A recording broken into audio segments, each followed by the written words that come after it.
हरियाणा राज्य में सिविल का 75 डेज का प्लान क्या रहेगा? कुछ होने से पहले उसके होने के बारे में सोचिए। इसका क्या मतलब है?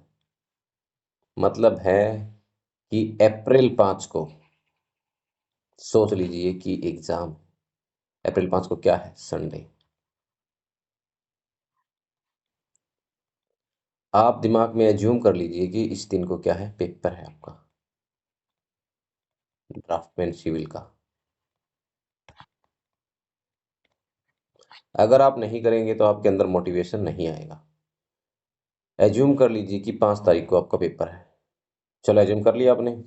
अब नेक्स्ट स्टेप पे चलते हैं। आपने मान लिया कि 5 तारीख को आपका पेपर है। अब आप देखिए इंपॉर्टेंस पी की। पी क्या है? पी है प्लान।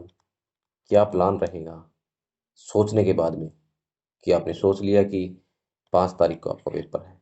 लगभग आपके 75 डेज जो हैं वो बचे हुए हैं। ठीक है। आपने प्लान बनाया। फिर देखा कि आपने उस प्लान में कौन सा सिलेबस को हम प्रायोरिटी पे रखेंगे। ठीक है। उसके बाद में आपने देखा पी वाई क्यू एनालाइज करके कि पेपर कैसा आता है। ठीक है। और फिर पी क्या है? प्रैक्टिस। और इन सभी चीज़ों को पूरा करने के लिए सबसे इम्पोर्टेंट क्या चीज़ है? वो है प्रिपेरेंस।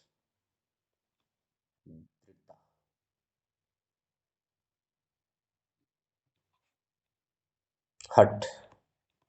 कि आपको ये चीज़ चाहिए जो कि आपने दिमाग में ठान ली है कि 5 तारीख को मेरा पेपर होगा और मैं उसके बाद बन जाऊंगा ड्राफ्ट में।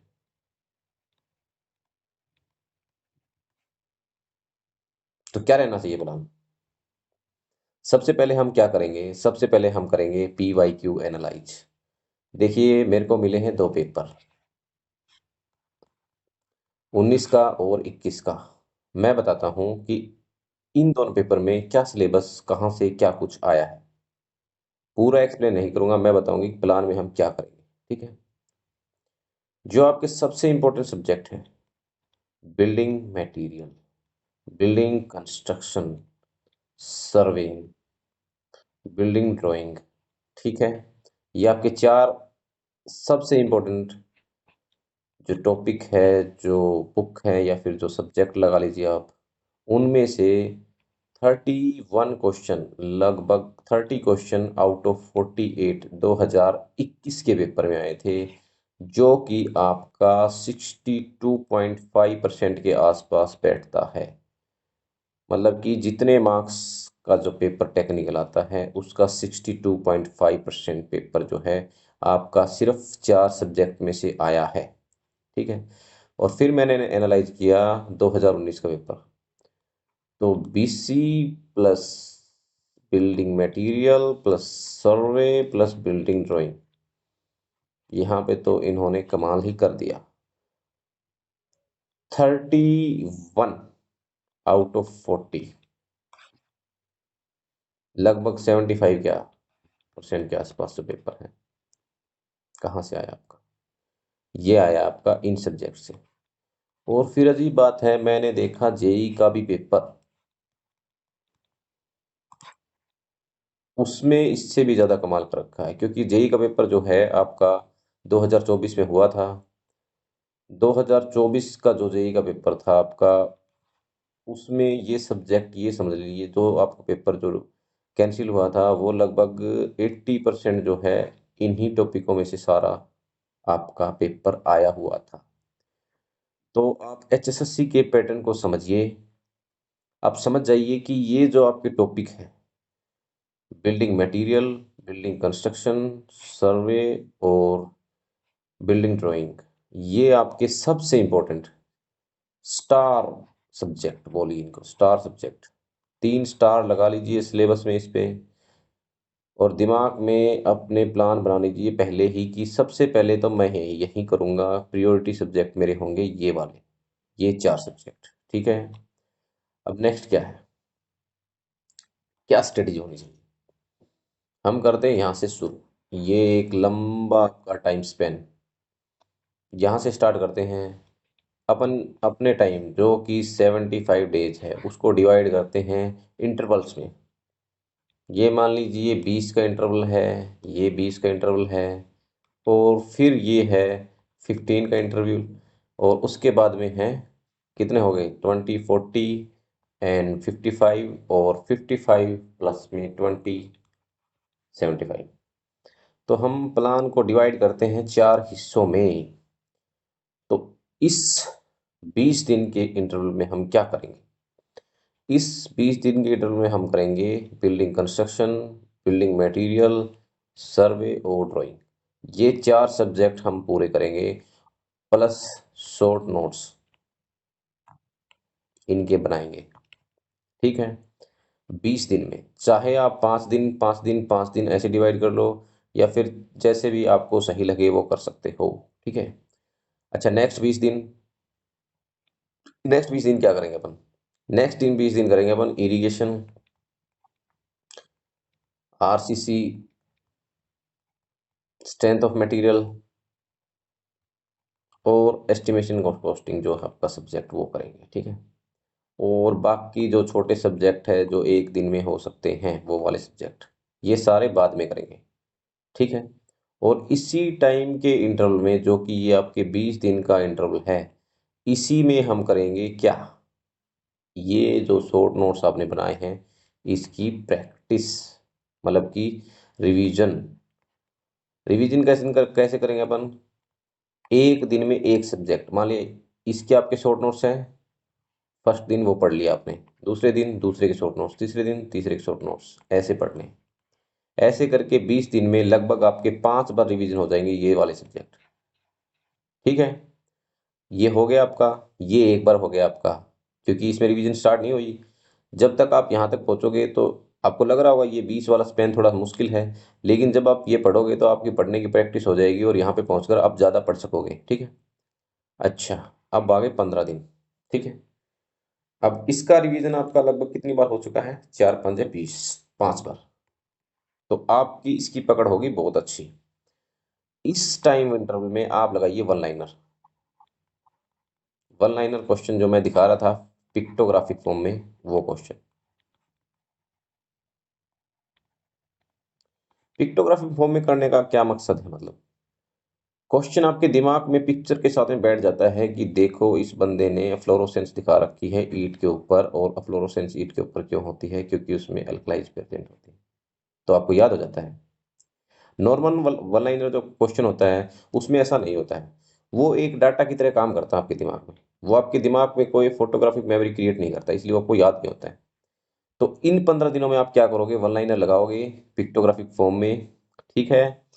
और वन लाइनर लगाने के बाद में आप जो कंसेप्ट पढ़े थे उन कंसेप्ट्स की फैक्चुअल चीज़ें जो है वो आपको याद हो जाएगी। ठीक है। अब आपको क्या हो गया? फैक्चुअल चीज़ें याद हो गई इन सब्जेक्ट्स की, क्योंकि इनके वन लाइनर लगा रहे हैं अपन। अच्छा, अब हर रोज वन लाइनर लगा रहे हैं तो ये समझ लीजिए, मान लिया आपने एक दिन में इसके वन लाइनर लगा दिए लगभग हर टॉपिक के 50 50। ठीक है। और साथ में ही आपको क्या करना है? इसका रिवीजन करना है, इस चीज का रिवीजन जो ये आपने टॉपिक किए। ठीक है। आप एक मजबूत कंडीशन में हैं अभी। तो अगले जो 20 दिन रह गए आपके, ये जो 20 दिन है, ठीक है, इस 20 दिन में क्या करना है आपको? इस 20 दिन में करने हैं आपको MCQ क्वेश्चन, जिसमें आपके ना आंसर रहेंगे, बिल्कुल पेपर के जैसे पेपर होना चाहिए। और वो पेपर आपको दे के देखना है इन सब की प्रैक्टिस रिवीजन करके, और यहाँ पे आपको पता चलेगा कि आपने जो इतने दिन मेहनत की वो कहाँ तक पहुँची है, और कौन सा सब्जेक्ट आपका कमज़ोर है, कहाँ पे आपको काम करना है। और इसके दौरान ही आपके जो इसके वन लाइनर है वो स्टार्ट कर दीजिएगा। ठीक है। और अंततः जब जिस दिन एग्ज़ाम होगा, डी डे एग्ज़ाम होगा, मतलब कि 5 तारीख, जो कि हमने मान रखा है दिमाग में कि उस दिन होगा हमारा एग्ज़ाम 5 अप्रैल को, ऐसा हमने मान लिया।